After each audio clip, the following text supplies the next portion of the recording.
Jalalabad association of টরন্টোর বার্ষিক ইফতার কুরআনে হাফিজদের সম্মাননা ও দোয়া মাহফিল অনুষ্ঠিত হয়েছে। কানাডা থেকে রিপোর্ট করছেন জাহানারা নাসিমা।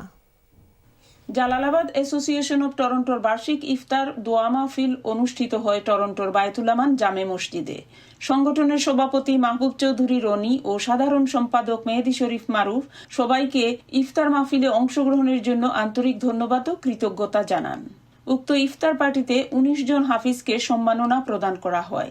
দোয়া মাহফিলে বিশেষ অতিথি হিসাবে উপস্থিত ছিলেন Bangladesh consul general Mohammad Shah Alam Khokon, Scarborough south ওয়েস্টের ফেডারেল উপনির্বাচনে লিবারেল পার্টি মনোনীত ডলি বেগম, অন্টারিও প্রাদেশিক উপনির্বাচনে এমপিপি পদপ্রার্থী আহসানুল হাফিজ, ইঞ্জিনিয়ার রেজাউর রহমান সহ টরন্টোর বিশিষ্ট ব্যক্তিবর্গ।